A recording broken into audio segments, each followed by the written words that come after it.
Olá, meu nome é Sebastião Ernesto, eu sou médico anestesiologista e vou falar sobre bloqueio neuromuscular. Para que se entenda adequadamente a, a ação, o mecanismo de ação, e tanto dos bloqueadores neuromusculares como drogas que atuam de maneira antagonista nessa região, preciso entender um pouco da fisiologia dessa junção neuromuscular. O que ocorre é que o potencial de ação que chega pelo neurônio que vai ativar essa estrutura muscular, esse potencial de ação ele caminha, então, até chegar na junção entre a parte nervosa e a parte muscular, na unidade chamada junção neuromuscular.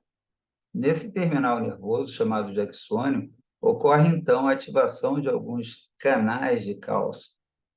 Esse potencial de ação ele é responsável pela abertura de canais de cálcio que existem ali, são chamados canais de cálcio voltagem dependente.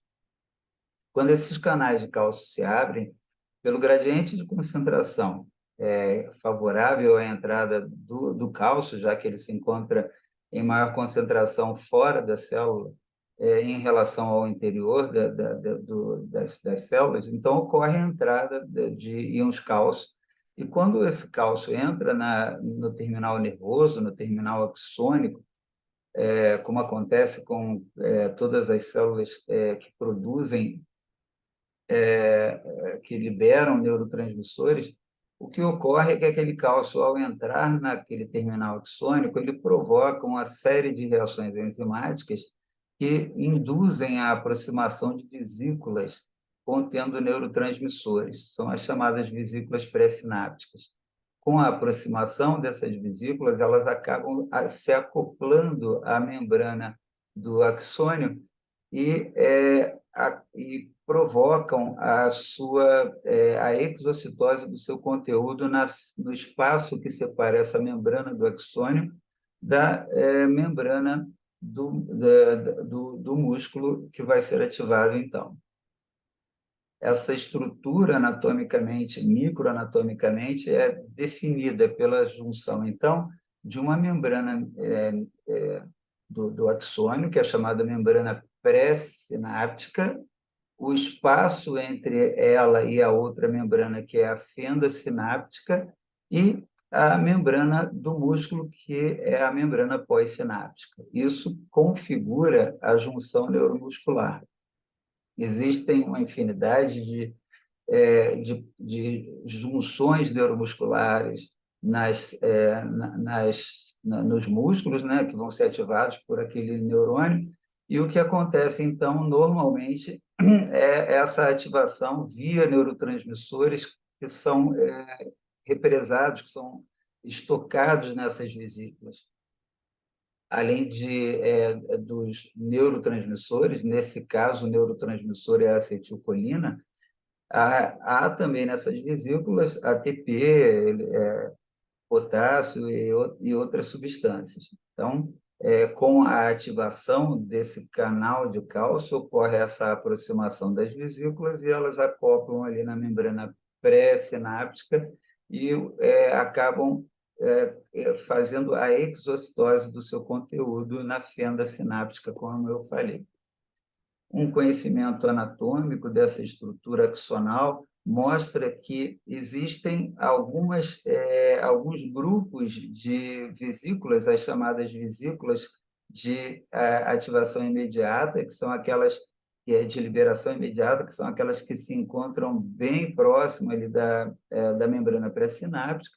Existem as vesículas de reserva e também umas vesículas que ficam estacionadas ali no estoque que vai sendo induzido a se aproximar da membrana pré-sináptica à medida que as vesículas pré-sinápticas são liberadas, liberam seu conteúdo para a fenda sináptica.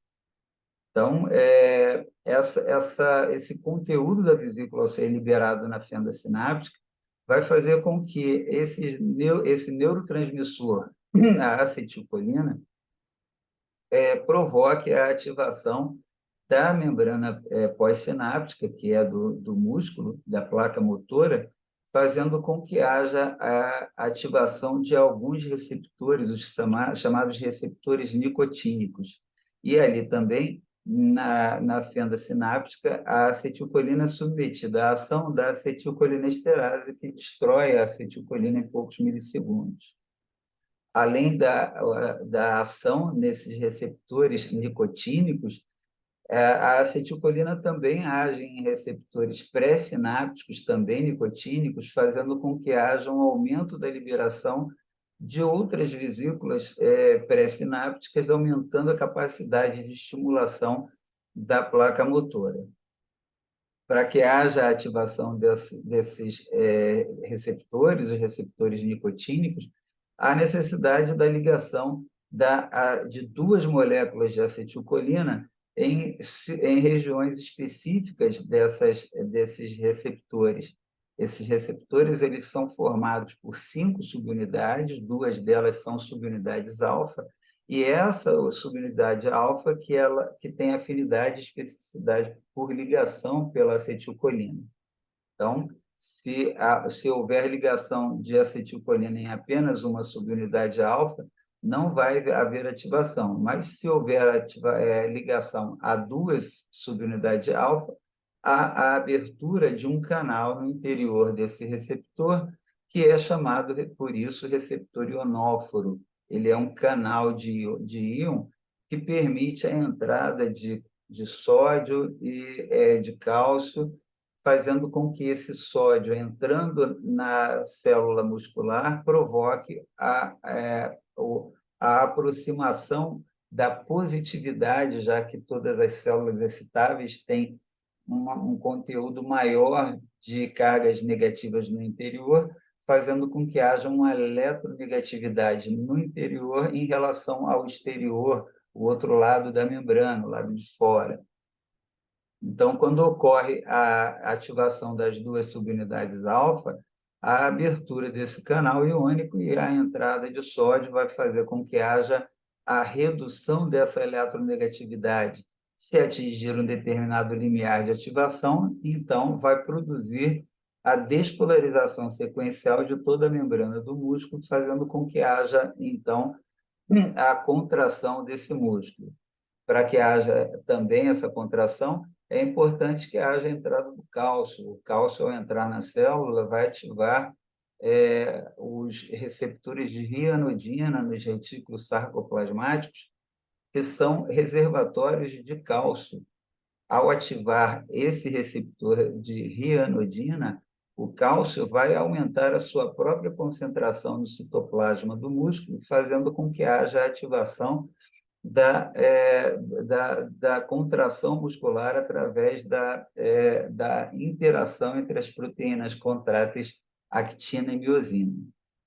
Então, essa ativação do receptor nicotínico pós-sináptico faz com que haja ativação do músculo, e a ativação do receptor nicotínico pré-sináptico provoca a maior mobilização de vesículas pré-sinápticas, que são, então, descarregadas em seu conteúdo na fenda sináptica, aumentando a capacidade de estímulo da placa motora. Essa acetilcolina, como eu disse anteriormente, ela é metabolizada em milissegundos pela acetilcolinesterase, produzindo acetil e colina, sendo a colina reaproveitada pela recaptação da célula pré-sináptica, e fazendo, então, com que haja retorno à produção da acetilcolina através da associação com acetilcoenzima A. Então, existe, então, ali uma importante interação dessas duas membranas, e essa interação ela tem o objetivo primordial de produzir a contração muscular. Como eu disse anteriormente, então, esse receptor nicotínico ele é formado por 5 subunidades, 2 subunidades alfa, uma beta, uma gama, uma delta e uma épsilon. essa subunidade epsilon, ela é característica do receptor nicotínico que existe nos indivíduos adultos em situação normal. Essa é uma visão de um corte transversal, e aqui embaixo temos a visão do receptor, da forma como ele se dispõe atravessando a membrana, como nesse exemplo aqui. Só que à esquerda temos, então, os receptores nicotínicos que são ativados pela acetilcolina e que, com isso, ativando as duas subunidades alfa, vai provocar a abertura e entrada de sódio, que vai ativar, então, vai despolarizar a placa motora, e se essa despolarização for significativa, vai haver a abertura dos outros canais iônicos, que são os canais iônicos, os canais de sódio extra-sinápticos, que são ativados através da despolarização da membrana muscular. Perdão, não é receptor, esse canal iônico, canal de sódio, ele possui dois portões, como está representado esquematicamente nessa figura. Na situação de repouso, o portão superior, que é aquele que fica para fora da membrana, ele fica fechado. E quando tem a despolarização da membrana ao lado desse canal iônico, ocorre a abertura desse portão superior. Né? Enquanto isso, começa a ter a entrada de sódio para o interior da célula, provocando a despolarização sequencial da membrana da célula muscular, do miócito. Então, essa ativação desse canal iônico, canal de sódio, vai despolarizar essa região também, e essa região despolarizada vai provocar a mesma ação nos canais de sódio vizinhos a esse canal. Então, ocorre uma sequência de abertura de canais de sódio que vai despolarizando em sequência aquela membrana da célula muscular. Como eu disse, temos então aqui dois portões: o portão superior, que é chamado voltagem dependente, porque ele abre quando chega a despolarização da membrana, e o portão inferior, que estava aberto ali na fase de repouso, ele é chamado tempo dependente. Depois que a despolarização da membrana e a abertura do canal voltagem dependente, após alguns milissegundos, ocorre o fechamento do portão tempo dependente. E aí, com a repolarização da membrana em torno desse canal de sódio, ocorre de novo o fechamento do portão superior, o portão voltagem independente, já que a membrana foi repolarizada, e a abertura do canal do portão inferior. Então, primeiro a gente tem a despolarização causada, aquele evento elétrico que chegou pelo neurônio, provoca um evento químico na fenda sináptica que vai induzir um outro evento elétrico através da abertura do receptor nicotínico. Quando ocorre a abertura do receptor nicotínico, a região em volta da placa motora vai se despolarizar por causa da entrada do sódio. A despolarização da membrana ali em torno vai fazer com que haja a abertura do canal de sódio pela abertura do portão superior voltagem dependente. Há, então, a entrada de sódio e, depois de um determinado tempo, ocorre o fechamento do portão inferior. Esse período é chamado período refratário. Enquanto isso, ocorre a saída de potássio do interior do músculo através dos canais de potássio, fazendo com que haja a repolarização. Quando ocorre a repolarização, os dois portões vão, então, assumir a sua posição, a sua situação de repouso, de novo, aqui, como está representado na figura A. Então, ocorre de novo fechamento do portão voltagem dependente e abertura do portão tempo dependente. É importante se saber que existem vários tipos de receptor nicotínico. O receptor nicotínico, ele é, na verdade, uma família de receptores com várias isoformas. A isoforma mencionada anteriormente é específica da placa motora, mas existem no sistema nervoso central vários tipos de receptores nicotínicos, alguns deles chamados heteropentamétricos, porque tem várias associações possíveis de subunidades, algumas com alfa e beta, algumas alfa e beta em proporções diferentes, inclusive, e tem um tipo que é chamado hemopentamérico, que tem apenas subunidades alfa, mas são receptores nicotínicos que respondem diferentemente, provocam outras respostas quando ativadas, e alguns deles estão localizados no sistema nervoso central, e a ativação pela acetilcolina dele vai provocar várias respostas diferenciadas, dependendo do local onde se encontram. Quando utilizamos os antagonistas do receptor nicotínico na placa motora, isso provoca o relaxamento muscular através da inativação e como ele é um antagonista, ele tem afinidade pelo receptor, mas não provoca a resposta provocada pelo agonista.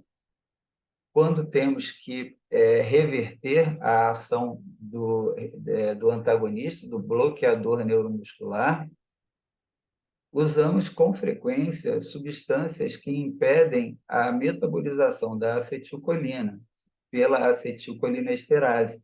São os anticolinesterásicos. Só que, quando se administra o anticolinesterase, ele não vai agir só na placa motora, ele vai agir em todo o corpo e impedir a metabolização da acetilcolina em vários setores.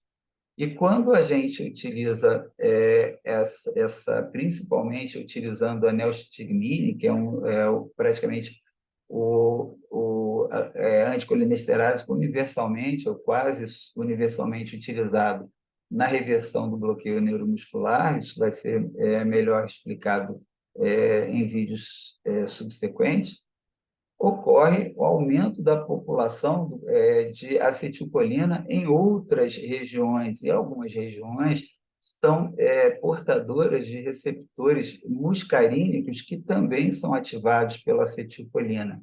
Isso provoca efeitos colaterais, como aumento de salivação, aumento de mobilidade intestinal, possibilidade de broncoespasmo, bradicardia, entre outras coisas.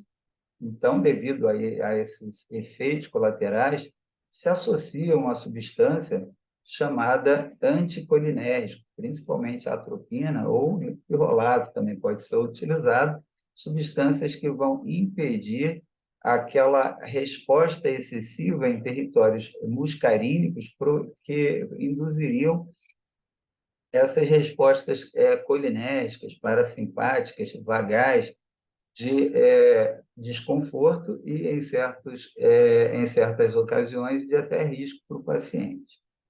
Mas o nosso receptor é o receptor nicotínico localizado na placa motora. É o receptor nicotínico que contém 5 subunidades, 2 alfa, uma beta, uma delta e uma epsilon.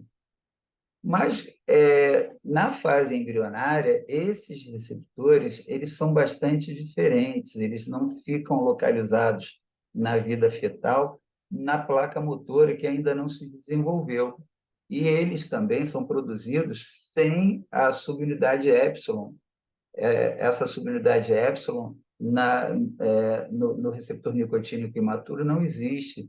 Ele é substituído pela subunidade gama. E essa característica de ter a subunidade gama faz com que esses receptores eles respondam de maneira muito intensa aos agonistas, tanto a acetilcolina quanto a succinilcolina, que é um outro agonista importante. Isso leva a efeitos colaterais importantes devido ao tempo de abertura desse receptor, que vai permitir a saída de potássio da célula muscular, podendo aumentar muito a concentração de potássio na corrente sanguínea. Então, o risco de hiperpotassemia é muito grande. Ocorre que em indivíduos que sofrem acidente vascular encefálico ou precisam ficar com um membro imobilizado ou apresentam algum tipo de complicação de saúde que impeça a mobilização normal, ou paciente grande queimado, esses pacientes, por algum motivo, desenvolvem a produção de grande quantidade desse tipo de receptor nicotínico imaturo, igual ao da fase fetal, que vai se espalhar, tanto vai ser produzido e vai se espalhar tanto na placa motora quanto na região extrajuncional. E se houver a utilização de succinilcolina nesses indivíduos, o risco de hiperpotassemia é muito grande. Então, é preciso entender o risco do uso de algumas substâncias bloqueadoras neuromusculares nesses indivíduos. Aqui uma representação esquemática da forma como esses receptores são dispostos.